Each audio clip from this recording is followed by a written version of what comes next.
My name is Justine Burton, and I'm originally from Lawrence, Kansas. Yes, I lived in Minneapolis, Minnesota for about 15 years, but this area, Douglas County, is my hometown. Right. So we have the outreach program, and so we've been doing that with teaching the kids life skills, and that's budgeting, financing, how to get housing, employment, education, things like that. So that's the basics skills that they need. We feel so when they transition from foster care, at least they'll have some skills and know what direction to go in, and at least try to be able to be part of society and be able to compete in society as well for jobs and things like that. Their skill level as far as reading, sometimes writing, math is nil.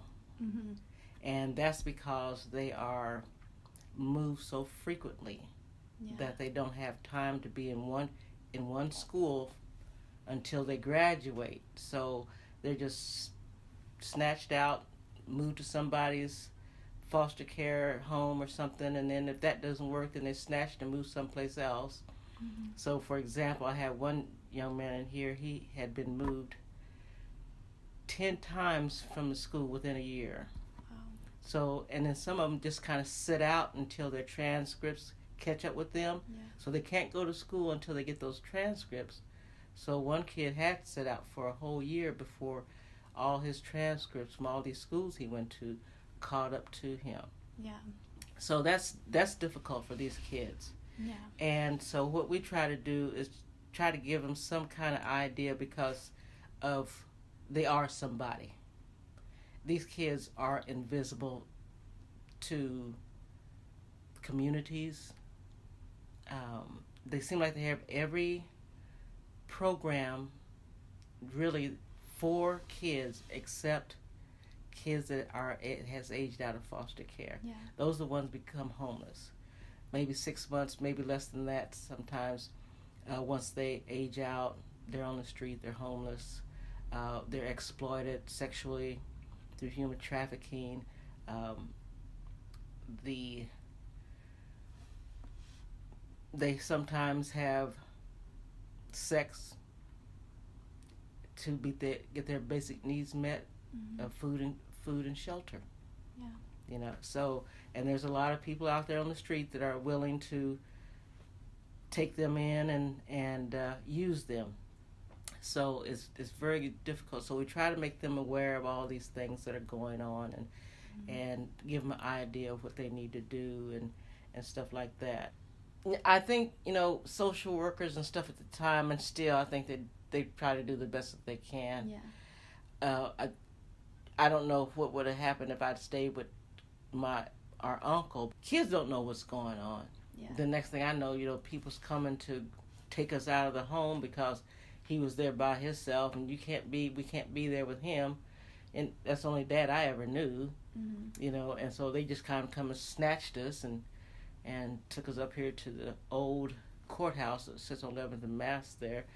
And I remember sitting in that courtroom and seeing my sister taken and gone. She'd gone someplace else, and then I was with my two younger brothers, and we wound up in Leavenworth at the Guardian Angel home for a while. And then after that, you're there for a while. The next thing you know, I'm in Kansas City, so then you're there for a while, then it was just a mess. You just don't know where you're going. You have no idea, and you're a child.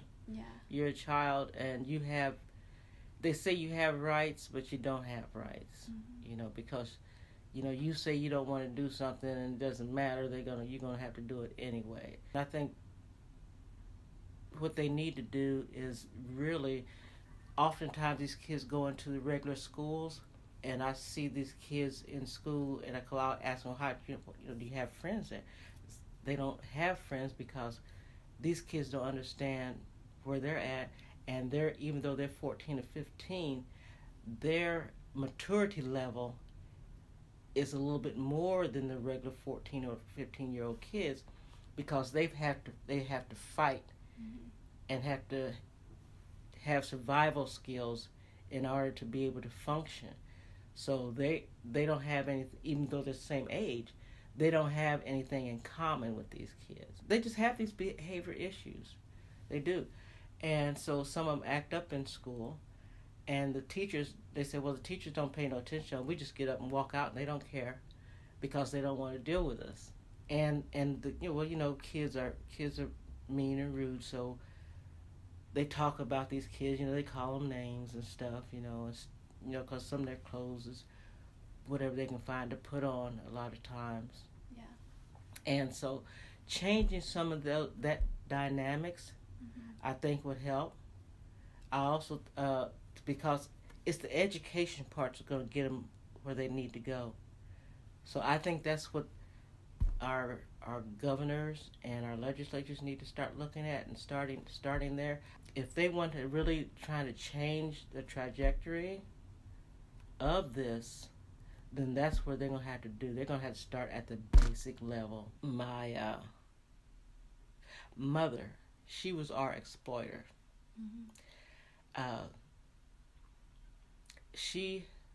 My sister, I was like this, and she had at the then called the Coke bottle shape. She was pretty. She had a shape that would stop traffic. Really, literally, she did. And my mother used that.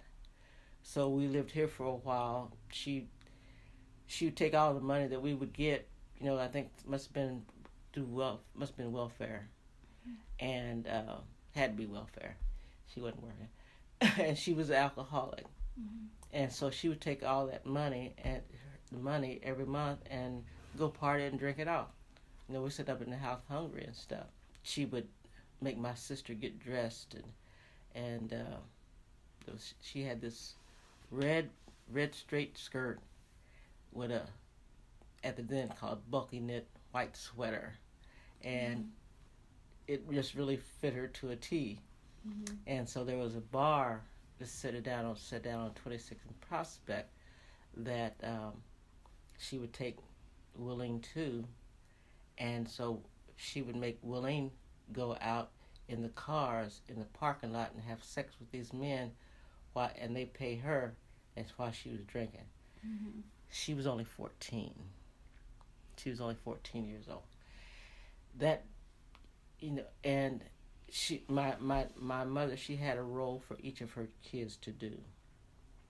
While she was there, there were the men at this house, because we were staying, I don't know who they were, and they would sexually abuse me. And those are things you just don't forget. Yeah. It has an effect on you, period, through your whole life. All my life, that's all we knew was abuse, from aunties, uncles, and you don't know what's going on. I'm about 6 or 7 years old, you don't know what's going on, what's happening, and you don't open your mouth. The word was, kids are seen and not heard. That's what they said then, and if you said anything, you was gonna get beat up. You're gonna get a whooping, and so you don't have nobody to talk to. You have nobody to turn to. Yeah. And then when I stayed with my auntie and uncle, and he was one of them that abused me, he would wait till she would go to work, and then he'd come. We slept on a pallet on the floor, and he'd come and sexually abuse us. And so then I told my auntie, and I told her, I said, well, this is what he done to me. So she used to work at this place over in Kansas City, Missouri, cleaning penthouses for, I think it was an attorney. But she took me over there to the penthouse, and she raped me. And the only thing I'm doing, and I never will forget, all I could do was to stare at this floor, because the floor was black and white squares. And all I could do was just stare at this floor. And then they go back like nothing's ever happened. So that's kind of what we that's kind of what my life was at the time, and so being exploited by my mother, and then when I ran away from there, I don't know why I thought my mother was going to take care of me, but it came and got me from Kansas City, and that night when I got over there, this man came to her and gave her a fifth of Old Taylor. No, you don't probably know that. That's old people's drink. But a fifth of Old Taylor. He gave her a fifth of Old Taylor. He took me to a hotel room and raped me all weekend. Wow. All weekend. But that's what she paid him for. That's what he paid her for. You know, so that at that time, that's when I became homeless. After that, you know. I was homeless until for about maybe 5 years. 5 years. And I say homeless because, you know, you couch surf sometimes, but you're homeless. And what I classify as homeless is that you don't have a physical address where your mail comes to. And if you don't have a key to that apartment and you turn it and you walk in and nothing inside is yours, you're homeless. It was just so much that went on that, I mean, and like I said, it's still kind of boggled in my mind and stuff, the things that went on. But when you live on the street, that's what happens. You know, you either have to go with it or you may wind up dead. Yeah. You know, so I think all the thing I've ever known all my life was abuse. Yeah. And that's why I say I believe God wanted me to do what I'm doing now, to get me off the streets and stuff. John Brown, that's John Brown III. He was a gambler, and but he helped me out a lot. You know, it helped me get a house. I was there for a while, and so I told him, I said, well, at the time, you know, and then I got pregnant and again. So I had my kids at 18 and 19 years old. And so I told him, I said, I can't, my kids can't grow up stupid. I said, I have to go to school. You know, I said, I have to go to school because I have to teach my kids things. You know, I said, I can't teach them anything if I don't know anything. I wound up moving to Minneapolis, Minnesota. And like I said, I didn't want to raise my kids around here. And that was a good thing. So I moved up to Minnesota. And